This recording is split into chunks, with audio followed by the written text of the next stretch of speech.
네, 안녕하세요. AP투자연구소의 윤사무의 팀장입니다. 네, 엔지킨 생명과학, 오늘도, 오늘 알아볼 종목은 엔지킨 생명과학이죠. 네, 코드번호는 183490이고요. 전일에 이어서 리뷰를 진행하게 될 것 같고요. 현재 3월 25일 3시 55분을 지나고 있습니다. 네, 좀 어떤가요? 네, 요즘에 수급을 보니까 오늘 좀 외국인들 좀 강하게 들어왔고요. 기관, 투신, 네, 상당히 강하게 들어와줬거든요, 오늘. 그리고 그렇게 시장이 그렇게 재미있는 시장은 아님에도 불구하고 엔지캠 생명과학 뭐 그렇게 그렇다라고 해서 엔지캠 생명과학이 뭐 화려하게 움직였다라고 말하긴 좀 예매하긴 있어도 어느 정도 투심을 살려주는 흐름이 계속해서 지속이 되고 있다라고 생각을 하고 있습니다. 그래서 전일에 이어서 뭐 실제 저 같은 경우에는 뭐 뉴스 같은 경우에는 뭐 그렇게 많이 보는 편은 아닌데 그냥 뭐 보시게 되면은 그냥 엔지캠 생명과학 네이버에서 치고요. 그 다음에 롯데 신동빈 회장님이 무슨 얘기 하는지 아니면 시장에서 어떤 얘기가 나오는지 이 정도를 좀 참고하고 있어요. 그래도 이거 자체가 조금 큰 이슈긴 하죠.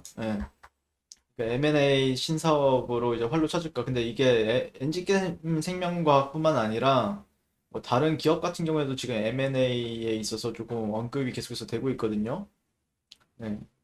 그래서 롯데쇼핑 같은 경우에는 뭐 최근에 이제 쿠팡이라든지 뭐 신세계그룹은 네이버와 손을 잡았고 그다음에 아마존은 11번가를 통해서 한국에 진출한다 그러고 그러다 보니까 일단 시장에 매물로 나온 이베이 코리아를 예비 입찰에 참여를 했다. 네, 이렇게 얘기를 하고 있고요.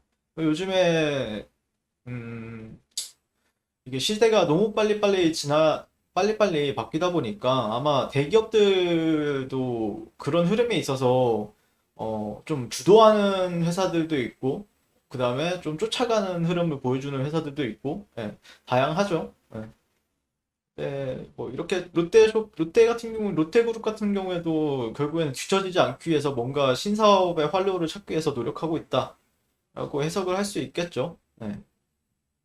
그리고 뭐 바이오 산업 진출도 계속해서 꾸준히 엔지케 생명과학에 대해서 언급이 되고 있고 알려진 투자 규모는 크지 않나 삼성이나 SK 같은 본격적인 바이오 산업 진출로 보기에는 무리가 있다는 평가도 있지만 일단 진출 계획을 밝혔다는 점에서 주목을 받고 있다. 그러니까 이게 뭐 금액도 크면 클수록 좋긴 한데 어쨌든 대기업이 그니까 엔지니어링 생명과학이 뭐 1조 그러니까 소기업은 아니죠. 1조 766억 원 정도 시가총액을 자랑하고 있기 때문에 한 중형주 정도로 보이고 있는데 저 같은 경우에는 어쨌든 대기업에서 중형주에 있어서 관심을 가지면서 M&A 관련해서 조금 지켜보고 있지 않을까 시장에서도 그러니까 계속해서 뉴스는 나오고 있습니다. 바이오 시장이 대기업의 새로운 먹거리로 부상하고 있다. 고령 인구 증가에 따른 의료 서비스와 신약 개발에 대한 관심이 높아지면서 바이오의 성장 잠재력도 커지고 있다는 점에 주목한 결과로 풀이된다. 실제 우리나라에서 가장 주도하는 업종이 뭡니까? 보통 이제 반도체나 아니면은 또 자동차 이런 게 이제 예전엔 주도를 했었죠. 근데 바이오 같은 경우에도 이제는 무시 못한다라는 거죠. 요즘에 시가총액만 보더라도 코스닥에서는 거의 다 시가총액이 바이오 기업들이 상위권에 있잖아요.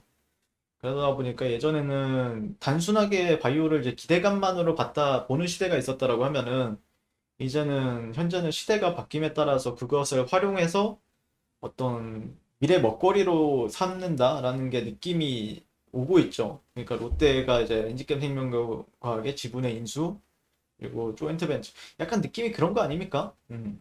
그러니까 어떤 경우를 말씀드리고 싶냐면은 이게 되든 안 되든 상관이 없어요. 돼야 되겠죠. 돼야 되는 건 맞는데 예전에 이제 올해 1, 2월 달 핫한 게 뭐였습니까? 제일 처음에 이제 시작점을 알렸던 게 LG전자였죠. LG전자가 마그나를 설립을 해가지고 애플카와의 협업을 하겠다. 그다음 두 번째, 뭐 기아차였죠. 네, 기아차가 애플카의 위탁 생산을 맡는다라는 기대가. 그리고 나서 뭐 주가적인 측면에서 보게 되면은 상당히 그 이후로 뭐 LG전자도 그랬었고 LG전자가 상한가를 갔었죠 이때. 그리고 그 이후에 뭐 현대기아차가 어디 있더라? 네, 현대차도 이때 랠리를 보여줬었고 기아차. 네.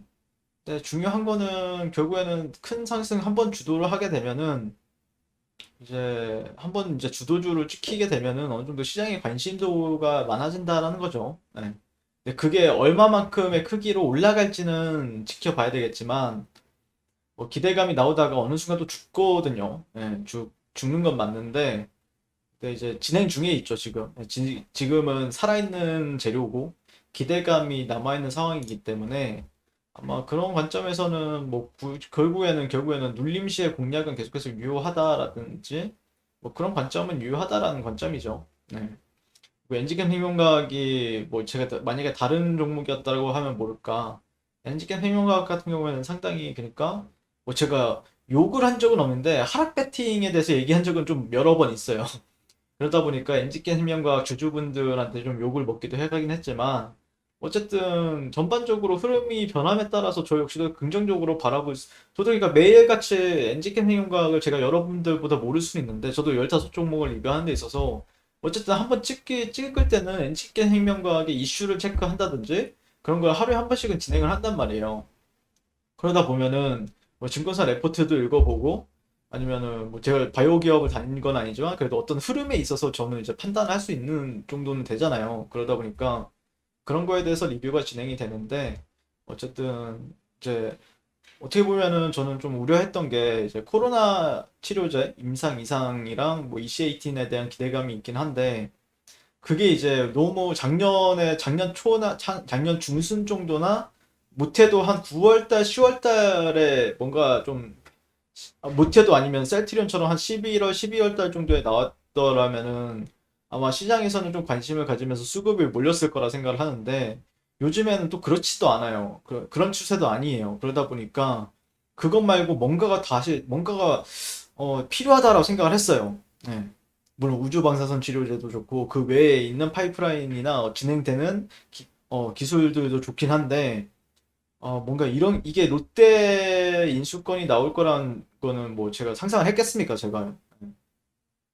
아마 이 관계자이지 않는 이상 저는 몰랐을 거라 생각을 하거든요. 근데 나와줬다라는 거죠. 네, 나와줬다라는 거고. 흐름 같은 경우에 무난하죠. 네. 예전에, 그러니까 흐름에 있어서는 이 일봉을 보게 되면은 하락 추세는 어느 정도 벗어났지는 좀 됐죠. 3월 11일 날. 예. 그리고 눌림, 상승, 눌림, 상승. 그 다음에 다시 한 번 더 최근에 참고하고 있는 트렌드는 1시간 차트에서는 단기적인 흐름, 저점과 저점, 그리고 고점과 고점을 연결하는 구간을 강하게 돌파해줬고, 여기를 다시 한 번 더 테스트를 하고, 뭐 어떤 식으로 이런 구간들은 이탈하지 않는 게 좋겠죠. 그리고 실제 또 그 안에는 우리 엔지캠 생명과학이 돌파하다가 항상 실패했던 통곡의 벽을 또 돌파하고 나서의 흐름이기 때문에 지금은 어떻게 보면은 이게 이제 베이스 채널이라고 해서 주가가 이제 이 정도 안에서 상승 추세를 유지했다라고 하면은 이제 다시 한 번 더 가속을 해주면서 움직여주는가를 지켜보는 구간이죠. 예. 여기서 주가가 그냥 상승과 하락을 반복을 했다라고 하면은 현재는 이제 가속을 해주는가에 대한 움직임, 뭐 이런 식으로 이제 가속이 된다든지 트렌드가 이제 바뀔 수 있는가에 대해서 바라볼 수 있는 구간이기 때문에 그런 추세 지속에 대해서 좀 얘기하는 게 맞지 않을까 싶어요. 네. 그러면 나쁘지 않죠, 여러분들. 네. 결국에는 저항받을 자리에서 저항받았고 이런 데를 만약에 13만 원 정도로 돌파가 한다. 개인적으로는 직전 고가는 한 번 정도 도전하러 갈 수 있다라는 관점이에요. 13만 원 정도만 확실히 돌파가 나온다. 뭐 14, 15까지 간다. 라고 하면은 직전 고가인 뭐 18만 원대 그런 데까지는 한 번 더 기대를 해볼 수 있다는 관점인데 그럼 뭐 제가 뭐 예상을 한다라고 해서 100% 되는 것도 아니고 그냥 제 생각이니까 여러분들의 크기만큼 매매를 하시면 되지 않을까라고 생각을 합니다. 오늘도 시청해 주셔서 감사드리고요. 항상 성공 투자를 응원하겠습니다. 감사합니다. 네, 그리고 무료 추천 종목을 매일매일 드리고 있습니다. 네이버에서요, AP투자연구소를 검색하시고요. 웹사이트 상단에 AP투자연구소 홈페이지로 갈 수 있는 링크가 나옵니다. 클릭하시게 되면 홈페이지로 접속을 하실 수가 있고요. 라이브로 깜빡깜빡하는 게 보이실 겁니다. 그 밑에 2021년 무료 추천 종목이 있고요. 클릭하시게 되면 매일매일 저희 소장님께서 댓글로 리딩을 해드리고 있습니다. 3월 19일, 3월 18일 계속해서 매일매일 추천 도와드리고 있고요. 오늘의 추천 종목의 동향을 한번 살펴보도록 하겠습니다. 7시 40분부터 댓글 리딩에 들어가신 걸 볼 수가 있고요. 주말 사이에 있었던 미증시에 대한 설명부터 상승과 하락에 대한 이유까지 댓글로서 리딩을 도와드리고 있습니다. 자, 9시가 되면요. 종목 추천이 나가게 되는데요. 종목명, 매수가, 1차 목표가, 손절가가 함께 제시가 됩니다.